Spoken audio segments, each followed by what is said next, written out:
Sur un blog, ça y est. Bon, alors on est là pour déconner. Si sur un blog, ça doit être sérieux. Alors, pour une fois qu'on peut dire des. Mais non, c'est pas ça, c'est que tu prends le téléphone tout le temps. Bon, j'ai coupé mon téléphone. Je coupe. Ça, c'est gentil. Je coupe. Bon, Yann, est-ce que tu peux m'expliquer? Il recommence. Non, j'éteins mon téléphone. Yann, tu peux m'expliquer ce que tu fais? Parce qu'on t'a vu beaucoup avec Al Gore, donc évidemment sur l'environnement. Tu dis que tu viens de dire que tu votais vert. Mais bon, ça c'est très très bien. Mais concrètement, donc au-delà de nous faire partager des moments extraordinaires en photo, comment tu Non, je suis à Davos parce que j'ai une proposition l'année prochaine d'être l'artiste invité et j'ai en train de regarder partout pour faire une énorme exposition sur l'état du monde. Donc ça sera des photos et des chiffres qui seront partout sur les murs de Davos. Donc j'étais regarder ça. Et en même temps, cette année où on parle beaucoup du réchauffement climatique et qu'ici il y a comme les plus gros réchauffeurs de la planète, je viens les écouter et leur dire attention, c'est vous que c'est bien de parler du réchauffement climatique, mais si vous venez en jet privé ou en avion avec des grosses limousines dans des hôtels surchauffés, vous envoyez du CO2 comme des fous, donc c'est peut-être pas l'endroit d'en parler. D'accord, mais tu leur dis quoi? Parce que je vais leur dire comme à tout le monde, c'est qu'on a tous une part de responsabilité et certainement eux plus que les autres, mais on est tous responsables. Alors qu'est-ce que tu fais toi concrètement et qu'est-ce que tu suggères aux autres de faire? Alors moi j'essaye, par exemple, je compense mon carbone avec une ONG que j'ai créée qui s'appelle actioncarbone.org où chacun peut aller sur le net. On verra, tiens, s'il y a 200 000 personnes qui regardent, on verra si j'ai beaucoup de connexions, je vais appeler. Ça va péter ton serveur, tu peux pas savoir. Alors actioncarbone.org où chacun peut vérifier, regarder où il habite, comment il se transporte, sa vie de tous les jours, ce qu'il émet comme CO2, et il peut le compenser. Nous, on travaille avec des ONG qui, par exemple, moi, pour la Terre vue du ciel, j'ai fourni au Cambodge 600 petits fours qui permettent de faire la cuisine dans les hôpitaux, dans les écoles, en consommant 50% moins de bois. Donc directement, dans l'année, j'ai compensé mon CO2. On fait ça avec des gens qui font du gaz avec des ordures à Madagascar, on fournit des panneaux solaires à des gens au Brésil, on plante aussi des arbres, mais on essaye surtout de faire la compensation directe, d'éviter à des gens dans le tiers-monde ou de fabriquer du CO2 ou de faire eux-mêmes. Par exemple en Inde, il y a un village où on fait de l'huile pour les voitures avec des amandes que les femmes font pousser. Eh bien, on s'est aperçu que ce village a été financé par une petite ville allemande, un petit village allemand, et que ces Allemands finançant ce village compensent complètement le CO2 du village en Allemagne. Donc c'est génial. Donc ça a l'air génial. Alors comment je fais concrètement? Donc je suis venu ici en Air France, machin. Donc j'ai cramé un peu de carbone. Voilà. Donc tu vas sur le site. Tu as un Paris-Zurich qui va te dire exactement ce que tu as dépensé comme CO2 et comment tu peux le compenser. Donc là je mets des sous. Voilà. C'est pas très. Toi ensuite tu les réinvestis. Moi c'est reversé dans le mois, c'est reversé des ONG. J'insiste bien que c'est une boîte à but non commercial. Voilà, donc il n'y a pas de business là-dedans. Tout l'argent. Tu vis des photos. 12% pour faire marcher la boîte. Pour l'instant, c'est encore un peu un déficit. J'espère qu'on va s'équilibrer. Enfin, ça marche bien. Mes émissions de télé sont compensées carbone. On va sans doute compenser la réunion de Chirac du réchauffement qui va se passer à l'Élysée semaine prochaine. Voilà, on essaie de compenser. Donc, c'est-à-dire, tu regardes tous les gens, là, le trajet qu'ils ont fait. Ah, ceux qui le font eux-mêmes, ils le calculent eux-mêmes. Pour les entreprises, on le fait nous. On a des gens qui sont payés pour le faire. Et pour les particuliers, ils le font directement sur Internet. Et on verra d'ailleurs, tu verras comme c'est assez intéressant de voir où est-ce qu'on produit du CO2, quelle est son empreinte écologique. Et on est souvent surpris. Par exemple, tu peux habiter à la campagne, une maison géniale, loin de tout, un écolo pur et dur. Si tu as une grande maison, que tu prends ta bagnole toujours pour aller travailler, tu es un gros dépenseur de CO2 comme moi. Donc il faut vachement faire gaffe. Donc moi j'ai mis des... Mais donc toi tu dis c'est pas obligé forcément de freiner son train de vie, il faut le compenser. Non, il faut d'abord le freiner, c'est primordial, c'est pas une indulgence. Donc c'est quoi, éteindre la lumière quand on... Non, c'est beaucoup plus que ça. C'est réfléchir en permanence dans sa vie quotidienne, qu'est-ce qu'on peut faire pour économiser son empreinte écologique. Alors, quand tu prends, moi j'habite la campagne, quand je vais à Paris, je demande à tous les gens autour de moi qui fait du covoiturage avec moi. Alors au début ça faisait chez tout le monde, maintenant tout le monde est habitué, et c'est vrai qu'en sur l'autoroute on est rarement... Donc tu sonnes chez tes voisins Non, on se téléphone, on se voit, dit qui va à Paris demain, les gens le savent, et en plus c'est de l'économie pure et dure tout simplement. Donc tu prends jamais ta bagnole tout seul? J'essaie de pas prendre tout seul, ça arrive, mais bien sûr je suis comme tout le monde. Tu m'as dit que tu étais venu en Hummer ce matin. Oui. C'est les Davos, ils m'ont... T'as pas une photo? Mon assistant en a fait une pour l'encadrer. montrer, mais dans mon bureau. Je me l'envoie. Les gens de... Parce qu'il y a Bertrand en Hummer. Les gens de Davos, ils m'ont été me chercher à Zurich avec un Hummer. Qu'est-ce que tu veux que je refasse? Je le refuse, je dis non, je l'ai pris en rigolant, voilà. Donc bon, ok, donc ça, covoiturage, quoi d'autre? Covoiturage, pour mon chauffage, j'ai un chauffage pompe à chaleur, j'essaye de mettre une chaudière à bois, je récupère l'eau de mon toit, qu'est-ce que je fais encore? Donc tu donnes je désherbe pas avec du désherbant. Et quand tu prends l'avion, tu compenses, tu es obligé. J'achète toujours des fruits de saison. Je n'achète pas, comme je faisais avant, des cerises du Chili ou des haricots verts du Kenya. J'essaie de consommer. C'est très important. J'essaie d'acheter, de pas trop consommer. Mais tu vois, ça montre bien que quand tu veux descendre ton empreinte écologique, c'est toute ta vie entière. Tu vois. Par exemple, pour mes 50 ans, j'ai fait un voyage avec mes copains. Je voulais aller avec ma famille passer 8 jours au Yémen. Je me suis dit, non, c'est con. En fin de compte, on avait tous été dans l'Aubrac, marché, et c'était aussi sympa. Mais est-ce qu'il ne peut pas y avoir un label sur les produits qu'on achète aussi qui soit beaucoup plus clair que ça? Parce que moi, j'achèterais bien. C'est ce que demande Hulot, que tous les produits. Si sur les produits, il y avait un label comme le truc rouge de Bono sur le sida. Exactement. C'est la même chose. J'ai acheté un iPod pour ma femme, je l'ai pris rouge. Une histoire formidable qui c'est pas écolo du tout. On m'a raconté iPod. En ce moment, Apple, ils sont attaqués parce qu'ils ne recyclent pas leur ordinateur. Sur les Macs et tout ça. Voilà. T'as un Mac et Greenpeace est attaqué. Gagné m'a raconté, Pascal Gagné, qui est le président d'Apple Europe, m'expliquait qu'ils ont changé l'emballage des iPods. Ah d'accord. Et figure-toi, mais tu sais combien ils ont gagné? Ils ont gagné 170 avions entre la Chine et le monde. 170 avions. Ce qui montre bien le développement durable, c'est aussi de l'économie pure et dure. C'est pas uniquement de se faire plaisir, c'est aussi de dépenser moins. Quelle est l'urgence, Yann? Parce qu'on a l'impression, c'est toi qui me disais hier, en fait, moi, mon plus grand malheur, c'est que tout le monde s'en fout. Je crois que la prise de conscience arrive. Oui, tout le monde en parle, là. On parle que de ça. On parle que de ça. Lundi prochain, il va sortir le rapport du GIEC qui est très, très, très mauvais. Donc il faut être terrorisé? Je vais te dire, comment t'expliquer ça? La vie, le bonheur sur Terre, il y a des gens qui disent mais c'est un mensonge, de toute façon on va mourir, on va perdre les gens qui vivent autour de nous, on va vieillir, la fin va pas être rigolote, et pourtant on essaie d'être heureux même avec ça, en sachant très bien que ce qui va se passer va pas être agréable. C'est un peu ce qui se passe. Aujourd'hui on est rentré sur une espèce de ligne où... Enfin, il y a nos enfants quand même. Si on réussit, ah oui mais...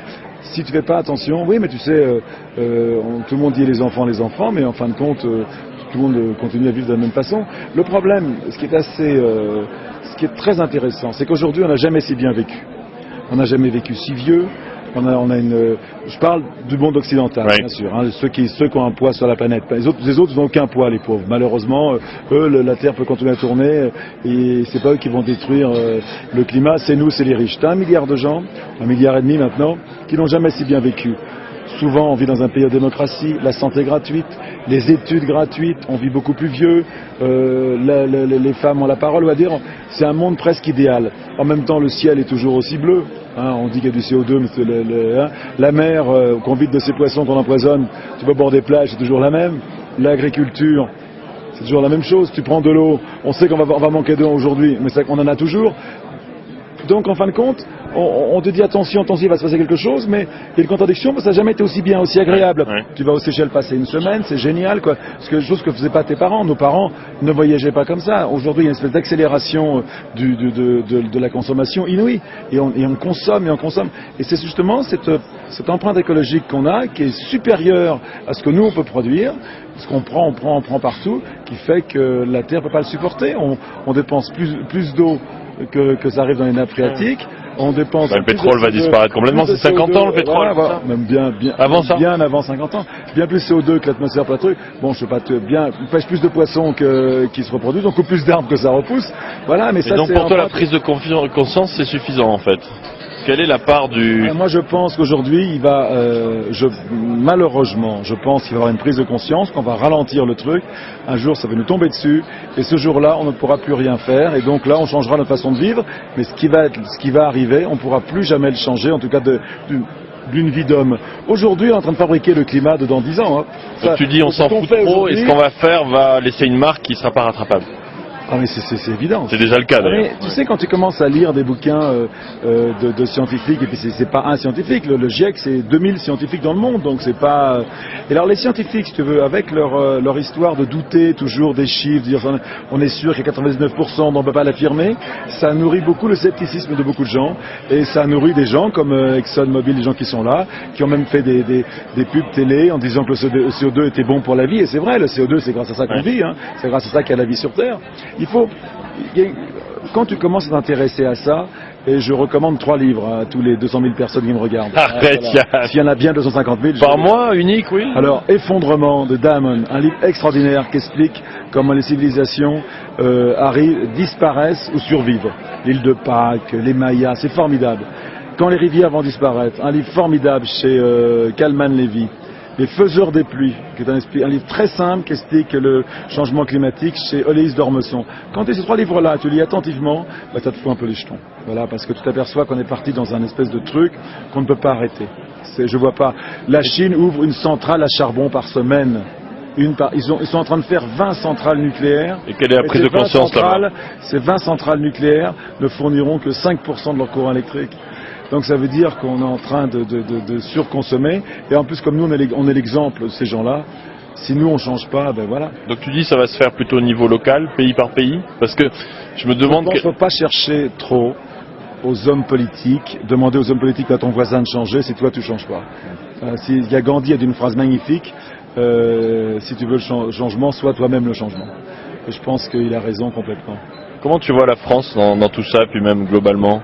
Dans le monde, tu viens ici, c'est la mondialisation ici quand même. Mais moi, tu sais, je me sens pas plus français que je me sens citoyen du monde. Oui, mais oui, moi aussi, on partage ça.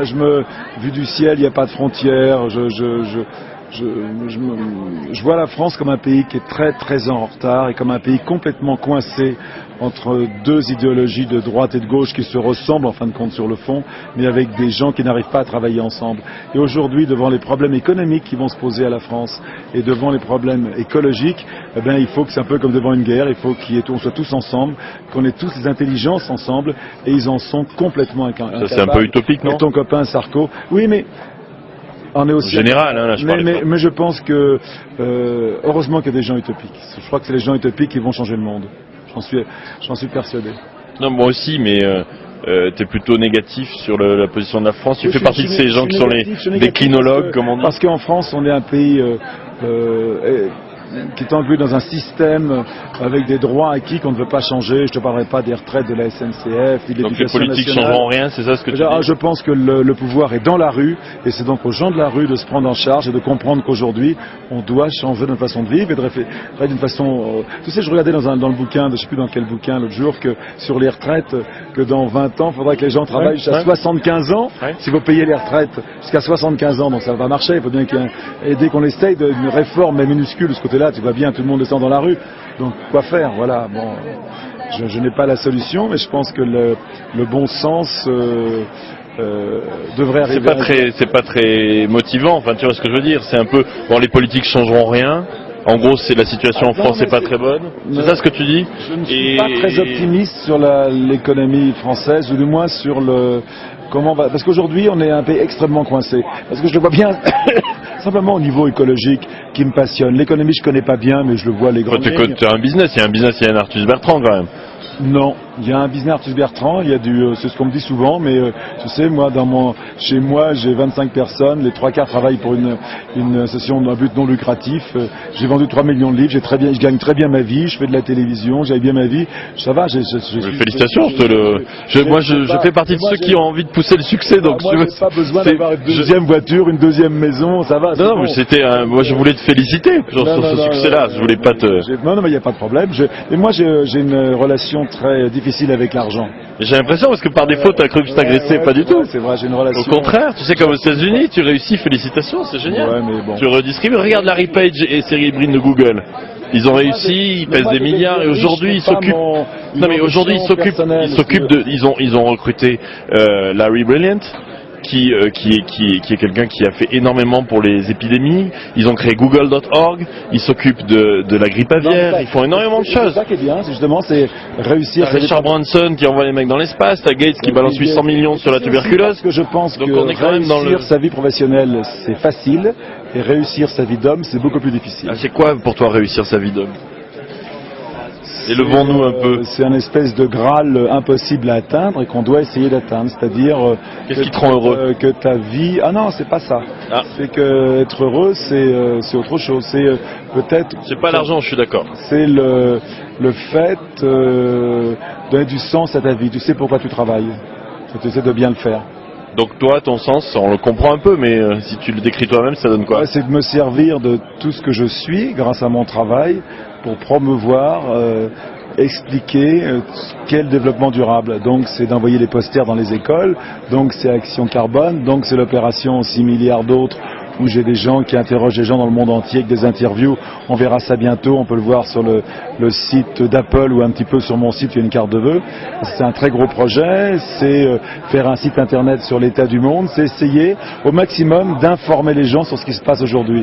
Aujourd'hui, tu sais, un mammifère sur 3 est en danger, on est en train de vider les mers, mais ce qui se passe en ce moment est inouï. Et on a l'impression, on bouge pas, quoi. C'est une espèce d'immobilisme. On y va, tant pis, on verra bien ce qui se passera, on s'en sortira toujours. Tu es français ou tu es global? Quels sont les Arthus Bertrand du monde auxquels tu parles? Il y a Al Gore, évidemment, j'imagine. Tu l'as beaucoup aidé à l'Assemblée nationale. Grâce à mes expositions qui ont été vues dans le monde entier, près de par 100 millions de personnes, on a un réseau de gens, d'associations, de gens avec qui on travaille dans le monde entier. Mais aujourd'hui, mon travail est surtout situé en France et surtout les émissions de télévision que je fais maintenant sont quand même vers des Français. Donc c'est vrai, je suis très tourné vers la France. Mais on est en train de faire un film en ce moment qui va sans doute. C'est pas une critique, c'est marrant comment tu vois toutes mes questions comme une critique. Non, c'était qui fait le même boulot que toi. J'essayais de qui fait le même boulot que moi. Parce que non, je pense le problème auquel tu t'adresses est complètement global. Si tu le règles, si on le règle en France, ok, on va peut-être donner l'exemple ainsi de suite, mais ça va pas régler ton problème d'usine en Chine. Tu vois ce que je veux dire? Est-ce qu'il n'y a pas un ONU de l'environnement? C'est justement, c'est l'UNEP qui est. D'accord. Il y a l'UNEP qui est là et c'est ce que veut faire Chirac. Mais c'est pour ça qu'il y a la réunion la semaine prochaine. Mais il faut voir ce que tu peux faire. Ce que tu peux faire, c'est parler aux gens autour de toi. Comment tu fais pour la Chine? Tu vois ce que je veux dire? Pour la Chine, je fais rien. J'essaye de faire une grande expo en Chine, mais bon, je suis pas là pour sauver le monde. On est là beaucoup pour le faire. Donc, tu me dis, je suis citoyen du monde. Peu importe si c'est la France ou le monde, pour le sauver. Tu sais, je fais ce que je peux, je fais en tant que photographe, j'ai mon boulot, c'est un petit truc, mais chacun amène sa goutte d'eau. Et je pense qu'aujourd'hui, le film, on est en train de préparer un grand film à Al Gore qui va s'appeler Boomerang, qui est un espèce qui fait du cinéma, là? Ouais, on parle. Au cinéma aussi, ou pour le web, pour la télé? Ça sera d'abord on essaye justement de faire un film. Avec Elsevier Productions, Canal+, France 2 vient de donner leur accord pour un financement dont je suis ravi. C'est un film qui va être en salle et qui va être une espèce de voyage sur le monde avec les chiffres, un peu comme l'émission de télé, donc très engageante où on se pose des questions parce que tu parles de la déforestation. D'accord, c'est terrible, perte de biodiversité, CO2, parce que la déforestation est responsable à 25% des émissions de CO2. Mais en même temps, tu as 3 milliards de gens qui se chauffent et qui font la cuisine avec du bois. Donc si tu n'arrives pas à résoudre ce problème, tu n'empêcheras pas la déforestation. Donc voilà, cette espèce de questions en permanence. Dans la dernière émission de télé, on parlait des Jordaniens qui prennent de l'eau qui a des millions d'années pour faire pousser, pour faire du trèfle ou la luzerne, pour faire des vaches laitières en Jordanie. C'est ridicule parce qu'on va utiliser de l'eau qui est très ancienne et c'est pas indispensable de le faire. On pourrait mieux d'importer du lait d'ailleurs, alors qu'on en a trop nous en Europe. Mais en même temps, les Jordaniens importent 97% de leurs céréales. Alors on comprend qu'ils ont envie d'en faire. Donc c'est très mauvais pour la planète, mais c'est bon pour eux. Donc toujours le développement durable, c'est une espèce de contradiction, tu vois, essayer de trouver un juste milieu.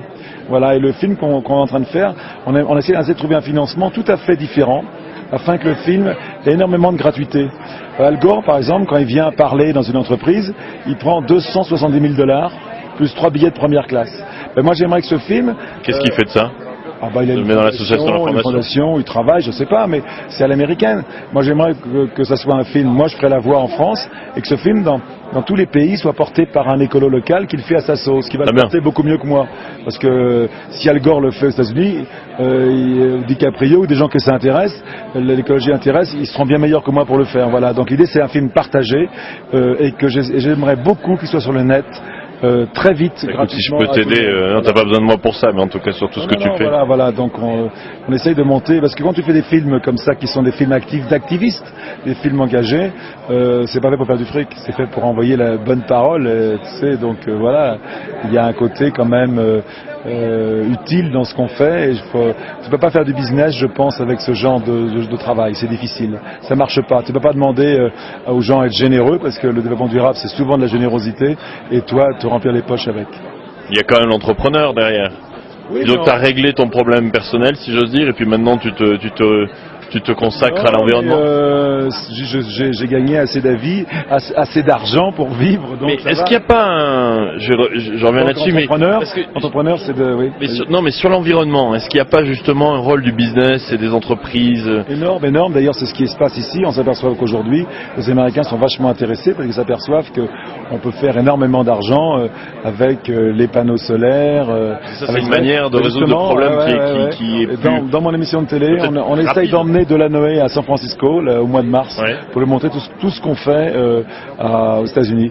Et pour l'émission de télé, comme quoi par exemple, qu'est-ce qui se passe? Par exemple, ils veulent réduire leurs déchets et surtout un tri de déchets total. C'est-à-dire qu'avec la bouffe, ils vont faire... Nous, en France, on est des fous de l'incinération. Et bien là, on va faire des engrais. Toi, aux États-Unis, ils sont déjà très très en avance.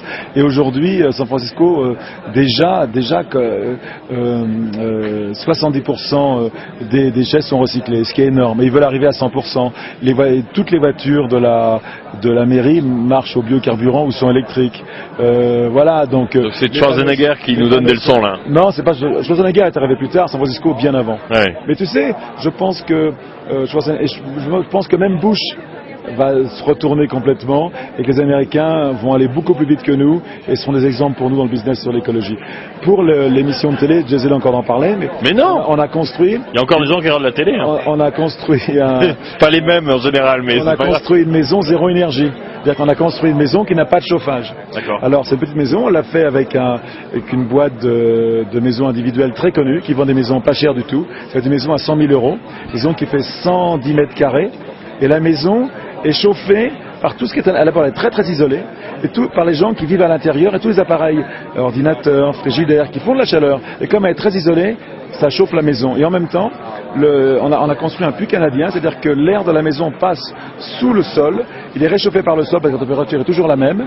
Elle sort, elle part vers la maison, elle ressort de l'extérieur quand l'air est vicié et elle réchauffe l'air qui rentre dedans. Donc c'est une maison et c'est la première maison. Ce qu'on appelle zéro énergie, en tout cas passive, qui va être fait en France, qui va pouvoir être construit en pavillon,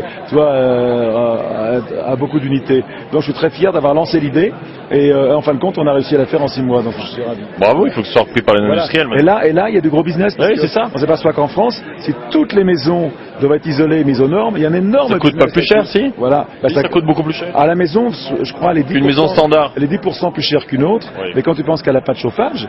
Oui, de coup, ça se rattrape. Voilà, quand le flux va monter, voilà. Et il y a les voitures électriques. Regarde, j'écoutais Hulot qui disait l'autre jour, le pauvre mec qui allait au salon de l'auto et qui cherchait une voiture écolo, à part la voiture hybride, il n'en trouvait pas. Ouais, il y a les Lexus, il y a il y a quoi? Il y a 2-3 marques. Je comprends pas que les Français le fassent pas d'ailleurs. Parce que les Français... T'as pas été les engueuler? Mais si, je les ai engueulés. J'ai même été les engueuler au Midem, pas au Midem, au Medef à une réunion voilà. Non, mais c'est vrai qu'ils y croyaient pas. J'avais été les voir quand j'ai acheté, parce que moi j'ai 2 Prius. Et donc quand j'ai changé... C'est ça, Toyota, voilà. Voilà, il y a Prius, Lexus. T'en as pas une, toi? Non, moi je roule en moto à Paris. Il n'y a pas de moto écolo encore. Moi j'ai une Biol 1200 qui doit polluer un peu. Moi j'ai un scooter électrique. J'ai un scooter électrique. Ouais. C'est quelle marque? C'est des Peugeot, et maintenant tu as les Chinois, parce que les Chinois font énormément de scooters électriques, ils arrivent sur le marché français avec une gamme formidable de scooters électriques, parce que les Chinois, comme c'est un pays non démocratique, tu le sais, ils ont imposé dans les villes aux gens d'acheter des scooters électriques. Ils avaient 4 ans pour le faire. Donc aujourd'hui, c'est incroyable. Tu sais qu'en Chine, dans le monde, il roule plus de gens en bicyclette qu'en voiture, et c'est grâce aux Chinois.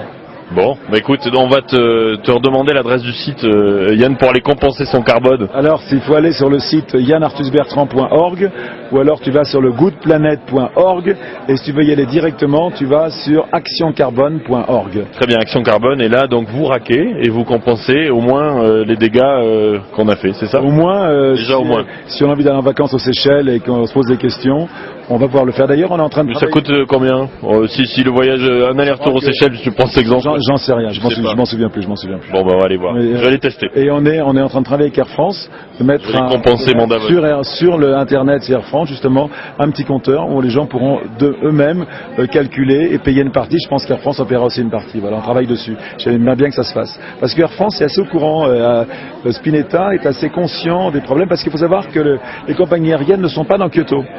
C'est la seule grosse entreprise polluante au monde. Pourtant, elle pollue, oui. Ah oui, c'est 7% aujourd'hui des émissions de CO2, c'est énorme. Et dans l'aviation, il n'y aura pas d'autre moyen que d'utiliser du kérosène. Donc, il n'y a pas d'autre moyen.